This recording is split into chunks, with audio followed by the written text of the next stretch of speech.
मागच्या 2-3 दिवसांपासून नाशिक त्र्यंबकेश्वर रस्त्याच्या रुंदीकरणाला स्थानिक लोकांनी विरोध केलेला आहे। कारण 50 मीटरच्या आतमध्ये कुठलाही बांधकाम करू नये अशा पद्धतीचा नियम जो आहे तो एकूणच जे NMRDAचा आहे। पण या 50 मीटरच्या आतमध्ये बांधकाम झालेलं आहे, त्याच बांधकामाच्या विरोधात प्रशासनाकडून आता कारवाई केली जात आहे आणि त्याच कारवाईला विरोध म्हणून सगळे स्थानिक लोक जे ते आंदोलन करतायत। आजपासून काही लोक जे आहेत ते उपोषणाला बसलेले आहेत आणि काही लोक आंदोलन करतायत। या संपूर्ण कारवाईला विरोध हे स्थानिकांचा आहे, कारण 50 मीटरच्या आतमध्ये अनेक घरं आहेत आणि ते घरं आम्ही आता नाही तर गेल्या अनेक वर्षाच्या आधी बांधलेलं आहे असं स्थानिकांचं म्हणणं आहे। आणि या सगळ्या संदर्भात मागच्या 2-3 दिवसांपासून नाशिक NMRDA कडनं ही कारवाई करण्यात येत आहे आणि त्याच कारवाईच्या विरोधात हे सगळे स्थानिक आक्रमक झालेले आहेत। आपल्यासोबत काही आंदोलक आहेत, आपण त्यांच्याशी या सगळ्या संदर्भात माहिती घेऊया। काय तुमचं एकूणच म्हणणं आहे?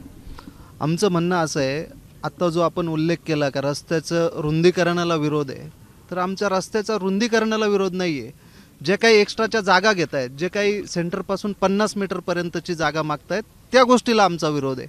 कसं आहे, जर आमचे घरं जर समजा आता 50 वर्षाचे घरं असतील, तर 50 वर्षाचे जर घरं असतील तर आम्ही त्यावेळेला ग्रामपंचायतची परवानगी घेतलेली आहे, आम्ही रीतसर त्याचा कर भरतो। जर समजा तुमचं म्हणणं असं आहे का त्याला तुमचं जर अनधिकृत आहे, तर मग आमचे जे कर घेतले मग त्या कराचं काय, मग त्याला काही अर्थच नाही आहे का? मग कसं अनधिकृत कसं म्हणणार तुम्ही त्याला? आपण या सगळ्या संदर्भात अधिकाऱ्यांशी चर्चा केलेली आहे का? त्या लोकांचं काय म्हणणं आहे? त्यांनी फक्त आम्हाला 7 दिवसाची नोटीस दिली। त्यांना आम्ही भेटण्यासाठी गेलो, NMRDAचे आयुक्त जलद शर्मा यांना भेटण्यासाठी गेलो। त्याच्यानंतर त्यांनी आम्हाला सांगितलं का हे जे बांधकामं आहेत तुमच्या 50 मीटरच्या आतमध्ये जे असतील, आम्ही त्याला कुठल्याही प्रकारचे नियंत्रण रेषेच्या आतमध्ये जे बांधकामं आहेत त्याला कुठल्याही प्रकारे आम्ही स्थगिती देणार नाही। आम्ही त्याच्यावर बुलडोजर चालवणार आणि ऐन दिवाळीमध्ये तो बुलडोजर त्यांनी चालवला। आमची दिवाळी, सर्व शेतकऱ्यांची दिवाळी या ठिकाणी त्यांनी काळी केलेली आहे। सगळे स्थानिक लोक आंदोलन करत आहेत, आपण आज आंदोलनामध्ये आलेला आहात। आपण या सगळ्या संदर्भात एकनाथ शिंदे साहेबांशी आपण काही मीटिंग करणार आहे का किंवा काही आपलं म्हणणं मांडणार आहे? ॲक्च्युली हा सगळा लढा जो आहे, या लढ्याला दिशाभूल दिली जाते प्रशासनाकडनं आणि त्यांच्याकडनं असं सांगण्यात येतं की हे अतिक्रमण आहे।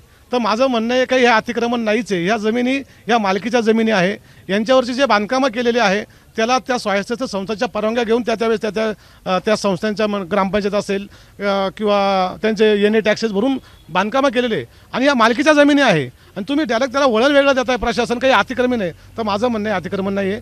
ऐन दिवाळीमध्ये त्यांनी 7 दिवसाच्या नोटीसवरती NMRDAने नोटिसा दिल्या आणि नोटिसा देऊन या ठिकाणी हे घरं उद्ध्वस्त केले, व्यवसाय उद्ध्वस्त केले। एक तर पहिले जमिनी जास्त होत्या, आता त्या गुंठ्यावर आलेल्या आहे आणि कुटुंब मोठे वाढलेले।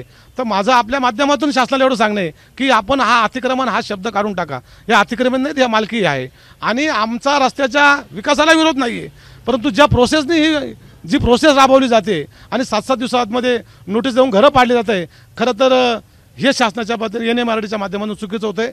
माननीय एकनाथजी शिंदे साहेब यांची आम्ही भेट घेतलेली आहे, त्यांनी याच्यात दिलासा देण्याचं काम सुद्धा त्या ठिकाणी केलेलं आहे। परंतु असं असताना सुद्धा त्यांनी स्वतः त्या NMRDAच्या अधिकाऱ्यांशी बोलणं करून सुद्धा त्यांनी त्यांना कुठलेही न जुमानता, त्या आदेशाला न जुमानता त्या ठिकाणी हा बुलडोजर फिरवला आहे। दिवाळीचा सण आमची जरी काळी झाली असेल, परंतु शासनाची ज्या सुट्ट्या आहेत त्या सुट्ट्या वगळल्यानंतर आम्ही तात्काळ या ठिकाणी काही शिष्टमंडळ जी दिशा ठरवू आणि त्या सर्वांमध्ये आम्ही माननीय उपमुख्यमंत्री एकनाथजी शिंदे साहेब यांची भेट घेऊ आणि त्यांना या सगळ्या गोष्टी निदर्शनास आणून देऊ। खरं तर सिंहस्थ कुंभमेळा हा 12 वर्षातून होतो। हे आमचं नाशिक जिल्ह्याचं, नाशिकचं हे खऱ्या अर्थानं खूप मोठं आमचं वैभव आहे सिंहस्थ।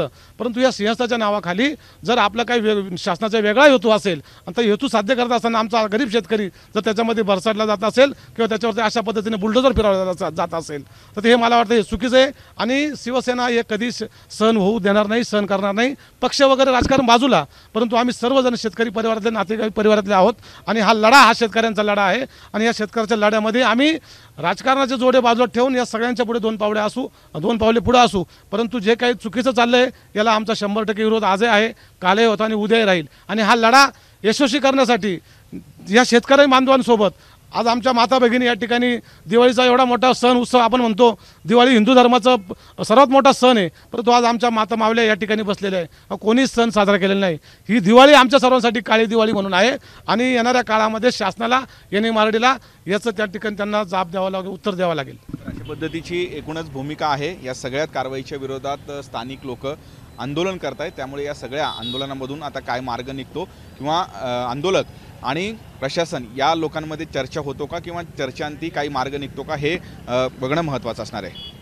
व्हिडिओ जर्नलिस्ट दीपकसह मी किरण गोटूर, जय महाराष्ट्र न्यूज, नाशिक।